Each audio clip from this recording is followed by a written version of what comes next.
नमस्कार। मैं Prahlad Kumar Meena, associate professor political science, BSR government arts college Alwar. इस ई क्लास में आप सबका स्वागत। इससे यह video BA part first paper second और honours part first paper second के लिए तैयार किया गया है। इससे पहले के वीडियो में हमने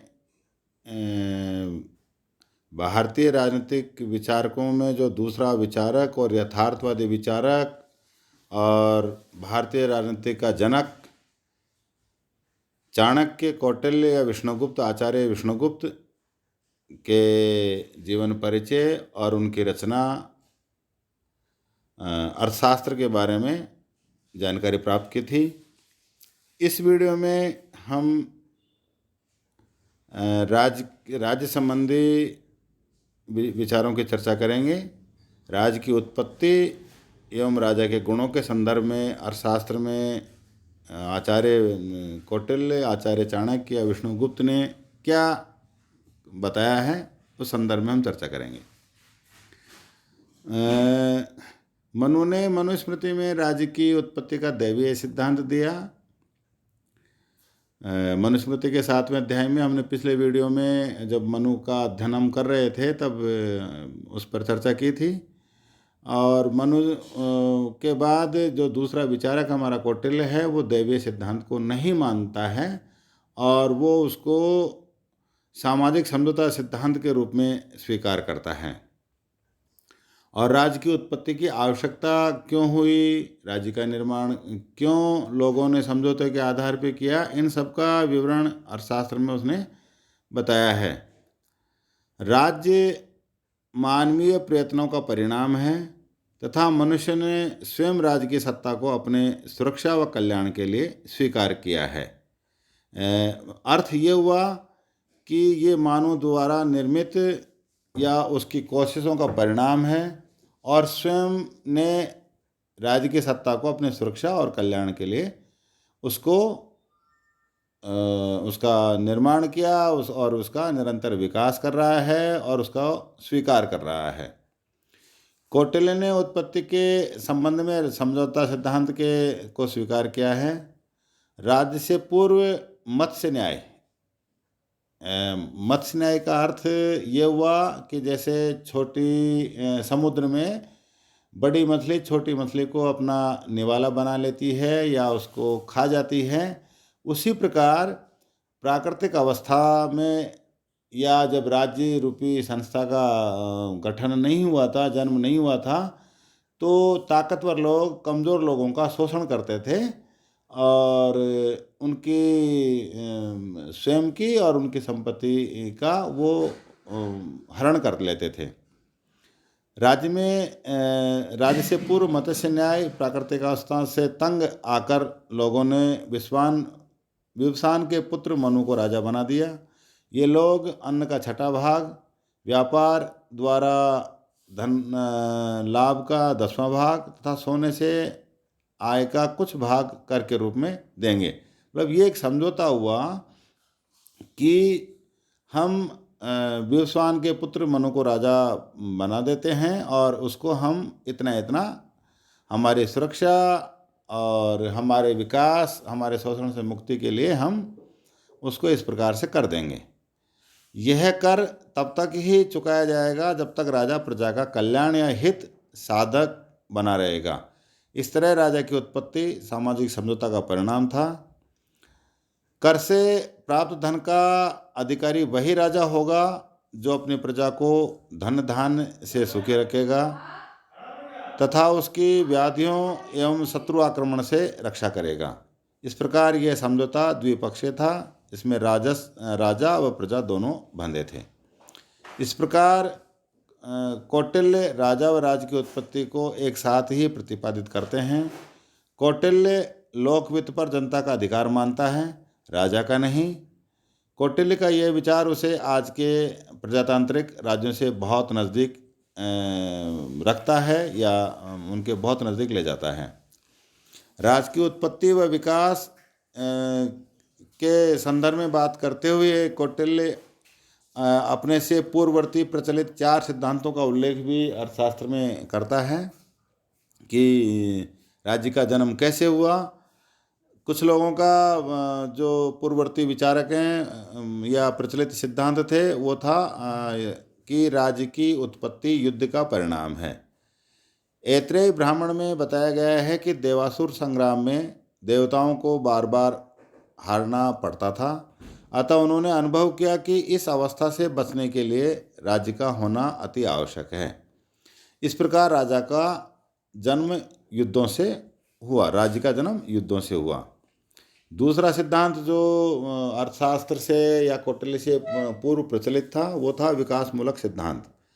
अथर्ववेद में बताया गया है कि राज्य रूपी संस्था का विकास धीरे धीरे हुआ है, अतः यह मत प्रचलित था कि राजा या राज्य का जन्म या संस्था क्रमिक विकास का परिणाम है। तीसरा जो सिद्धांत पूर्व में प्रचलित था वो लोभ मोह से राज्य का जन्म हुआ है। स्वर्ण युग की समाप्ति पर दैत्य लोग मोह, काम और राग आदि भावनाओं का आधिपत्य हो गया। इस स्थिति से छुटकारा पाने के लिए लोग ब्रह्मा के पास गए। ब्रह्मा ने दंड नीति का उपदेश दिया और उसके बाद राज्य की स्थापना मानी गई। और अंतिम जो सिद्धांत पूर्व में प्रचलित था राज्य की उत्पत्ति का वो दैवीय सिद्धांत था। अराजकता, मारकाट, अशांति तथा अव्यवस्था के कारण लोग ब्रह्मा की शरण में गए और ब्रह्मा ने 8 देवताओं का अंश लेकर राजा का निर्माण किया और जनता को सौंप दिया।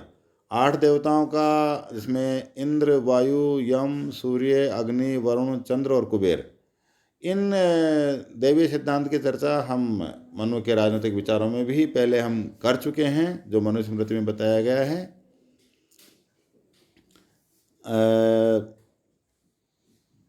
लेकिन कौटिल्य उपरोक्त चारों सिद्धांतों को नहीं मानता और वो सामाजिक समझौते सिद्धांत की बात को अपने ग्रंथ अर्थशास्त्र में बताता है।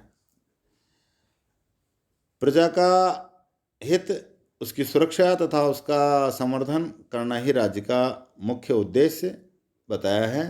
राज्य का गठन एवं उसके उद्देश्य के संदर्भ में कौटिल्य का कहना है कि राज्य के 7 अंग होते हैं। राजा अकेला कुछ नहीं कर सकता, अतः उसे 7 अंगों की सहायता लेनी चाहिए। इन 7 अंगों में राज्य का सर्वोच्च स्थान दिया गया है।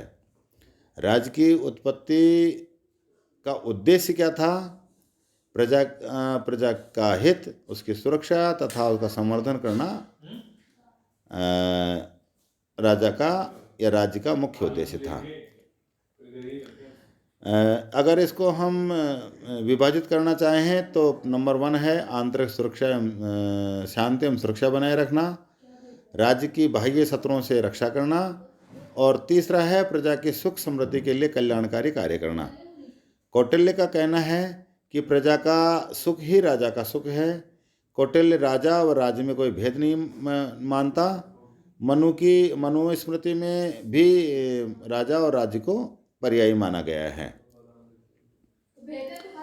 अब राज्य की उत्पत्ति का जो समझौता सिद्धांत उसने दिया कि व्यक्तियों ने एक समझौता, द्विपक्षीय समझौता करके राज्य रूपी संगठन का निर्माण किया और निरंतर विकास कर रहा है, और उस राजा को कर लेने का तब तक ये अधिकार है जब तक कि वो प्रजाहित में कार्य करता रहे। इसलिए अगर वो प्रजाहित में कार्य करता रहेगा तो प्रजा उसको कर के रूप में अपने आय का कुछ हिस्सा उसको कर के रूप में देते रहेंगे, अन्यथा वो कर लेने का अधिकारी नहीं है। अब राजा अगर अयोग्य हो गया तो प्रजा का हित और प्रजा का कल्याण नहीं हो सकता। इसलिए राजा की योग्यताओं के बारे में अर्थशास्त्र में कौटिल्य ने विस्तृत विवरण बताया है। राज्य की या राजा की सफलता बहुत कुछ राजा की योग्यता पर निर्भर करती है। योग्य राजा ही प्रजा से राजभक्ति पा सकता है और अपने प्रजा से आज्ञा पालन करवा सकता है। कौटिल्य राजा के गुणों का आत्मसम्मत का नाम देता है। आत्मसम्मत के अंतर्गत मानसिक, आत्मिक, बौद्धिक गुणों एवं योग्यताओं का उल्लेख करता है।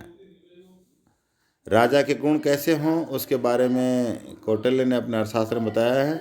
वह उच्च कुल का हो, उसमें दैवीय शक्तियाँ एवं दैवीय बुद्धि हो, यानी कि विवेकशील प्राणी हो, सत्य बोलने वाला हो, उसका लक्ष्य ऊंचा हो, शिक्षित होना तथा ज्ञानी होना चाहिए। वह अपने ज्ञान का उपयोग जन कल्याण के कार्य ताकि वो अपने ज्ञान का उपयोग जन कल्याण के कार्यों में कर सके। कौटिल्य के अनुसार उसे 6 प्रकार की बुराइयों से राजा को बचना चाहिए। नंबर 1 काम, नंबर 2 क्रोध, नंबर 3 मद, नंबर 4 लोभ, नंबर 5 मोह और नंबर 6 मत्सर। यानी कि जो राजा अपने इंद्रियों पर नियंत्रण नहीं रख सकता वह राज्य करने योग्य नहीं है। शासन को चलाने के लिए राजा में राजनीति, कूटनीति, युद्ध विद्या, विदेश नीति, शस्त्र व सैन्य संचालन के गुण होने चाहिए। कौटिल्य के राजनीतिक विचारों का केंद्र बिंदु राजा है, अतः राजा की दिनचर्या व स्थिति पर विचार करना आवश्यक उसने माना। और राजा व्यसनी नहीं हो जाए या दुर्गुणी नहीं हो जाए, सत्ता का दुरुपयोग नहीं करे, इसलिए उसने राजा की दिनचर्या पर भी अर्थशास्त्र में विवरण दिया है। प्राचीन काल में राजनीति के ज्ञाता राजा के प्रति उच्च एवं पवित्र विचार रखते थे। राजा के चरित्र का अनुकरण प्रजा के द्वारा अपेक्षित होता था। कौटिल्य ने लिखा है कि जब राजा उन्नतिशील होता है तो उसके कर्मचारी भी उन्नतिशील होते हैं। राजा के आलसी होने पर उसके कर्मचारी भी प्रमादी या आलसी हो जाते हैं और इस प्रकार राज्य सदा अवनति की ओर अग्रसर हो जाता है। जो राजा के गुणों की बात मैकियावेली ने आधुनिक युग में की है, जिसको आधुनिक राजनीति का जनक भी कहते हैं, आधुनिक युग राजनीति युग का पिता कहते हैं। उसने भी राजनीति को धर्म और नैतिकता से पृथक किया था। उसी तरह से ज्ञानी और राजनीति, कूटनीति, युद्ध विद्या, विदेश नीति, शस्त्र संचालन, सैन्य संचालन का जिसको ज्ञान हो वही राजा हो। लेकिन इन गुणों के होने के बाद में राजा कहीं दुराचारी, व्यभिचारी या अत्याचारी नहीं हो जाए, इसलिए उसकी दिनचर्या के बारे में उसको व्यस्त रखते हुए उसकी दिनचर्या को अरस्तु कौटिल्य ने अपने अर्थशास्त्र में बताया है। प्राचीन काल में राजनीति के ज्ञाता राजा के प्रति उच्च एवं पवित्र विचार रखते थे। राजा के चरित्र का अनुकरण प्रजा के द्वारा अपेक्षित माना जाता था। कौटिल्य ने लिखा है कि जब राजा उन्नतिशील होता है तो उसके कर्मचारी भी उन्नतिशील होते हैं और राजा के आलसी होने पर उसके कर्मचारी भी प्रमादी या आलसी हो जाते हैं। इस प्रकार राज्य सदा अवनति की ओर अग्रसर होता है। Doctor KP. जायसवाल ने कौटिल्य को भारत का हाब्स कहा है, लेकिन कौटिल्य ने हाब्स से राजा की निरंकुशता पर मत विभक्त किया है। सत्ता मनुष्य को भ्रष्ट करती है, संपूर्ण सत्ता मनुष्य को पूर्णतः भ्रष्ट कर देती है। अतः व्यसनों एवं प्रमाद से राजा को बचाने के लिए कौटिल्य ने राजा की व्यस्त दिनचर्या का उल्लेख किया है। उसने दिन और रात को 16 भागों में बांटा है, जिसमें दिन के 8 भाग या 8 घड़ी और रात के 8 भाग या 8 घड़ी। दिनचर्या का प्रारंभ सूर्योदय से सूर्यास्त तक होगा, मध्याह्न तक 4 घड़ी और दोपहर बाद मध्याह्न के बाद 4 घड़ी। इस प्रकार सूर्यास्त से मध्य रात्रि तक 4 घड़ी और मध्य रात्रि से सूर्योदय तक 4 घड़ी। दिन की प्रथम घड़ी में राजा को प्रजा की रक्षा, व्यवस्था आय व्यय पर विचार लगभग 6 से 7:30 बजे प्रातः करने की बात वो कहता है। दूसरी घड़ी में नगरवासियों ग्रामवासियों के कार्यों की जांच करनी चाहिए। उसका भी समय 1.5 घंटा होगा, 7:30 से 9 बजे प्रातः। तीसरी घड़ी राजा को स्नान स्वाध्याय और भोजन करना चाहिए और विश्राम 9 से 10:30 बजे प्रातः। चौथी घड़ी जो बताइए, वित्त विभाग का निरीक्षण करें, कर्मचारियों की नियुक्ति करें। उसका टाइम भी 1.5 घंटा, जो 10:30 से 12 बजे तक, दोपहर 12 बजे तक। पांचवी घड़ी जो दिन की है, मंत्रियों गुप्तचरों से परामर्श और गोपनीय वार्ता दोपहर 12 बजे से 1:30 बजे तक। छठी घड़ी वार्ताओं के पश्चात इच्छानुसार विहार व मंत्रणा करनी चाहिए। मतलब इन कामों को करने के बाद वो उसकी इच्छा हो तो वो और मंत्रणा कर सकता है 1:30 बजे से 3 बजे दोपहर बाद। सातवीं घड़ी सेना व शस्त्रों का निरीक्षण करना चाहिए 3 से 4:30 बजे दोपहर बाद। और दिन की जो आखिरी घड़ी 8वीं घड़ी है, सेनापति से युद्ध सैन्य संबंधी योजनाओं पर विचार सायं 4:30 से सायं 6 बजे तक। रात्रि की जो प्रथम घड़ी है, गुप्तचरों से वार्ता करे, दैनिक कार्यों के बारे में उनसे पूछताछ करे 6 बजे से 7:30 बजे तक। रात्रि की दूसरी घड़ी में स्नान भोजन और स्वाध्याय करे 7:30 से 9 बजे तक। तीसरी जो रात्रि की घड़ी है वो गायन मनोरंजन परिजनों के साथ गायन वादन का श्रवण करें 9 से 10:30 बजे तक। सातवीं रात्रि की चौथी और पांचवीं दोनों घड़ियों में शयन कक्ष में आराम करने की बात, जिसमें 10:30 से और 1:30 बजे तक का टाइम, 2 घड़ी यानी कि 3 घंटे वो शयन कक्ष में जाकर आराम करें। और रात्रि की जो छठी घड़ी है, नीति शास्त्र के तथा अगले दिन के कार्यों पर विचार करें रात्रि 1:30 बजे से 3 बजे तक। सातवीं घड़ी रात्रि की गुप्तचरों से वार्ता करे एवं उनके कार्यों का निर्धारण करे। गुप्तचरों से वार्ता का अर्थ ये है कि रात्रि में आपके द्वारा गुप्तचरों के द्वारा क्या सूचना क्षेत्रों से प्राप्त हुई है और उसके ऊपर क्या कार्रवाई करें, इन कार्यों का निर्धारण करें 3 से 4:30 बजे तक प्रातः। और रात्रि की जो अंतिम घड़ी 8 बजे 8वीं घड़ी है, वो है आचार्यों पुरोहितों के साथ मांगलिक पाठ करके उनसे आशीर्वाद प्राप्त करें 4:30 से 6 बजे तक। फिर पुनः दिन की घड़ी जो 6 बजे से प्रारंभ होगी, प्रथम घड़ी जो कि प्रजा की रक्षा व्यवस्था और आय व्यय पर विचार करने के लिए बताई गई है। अगले दिन फिर वही प्रक्रिया राजा की दिनचर्या का होगा।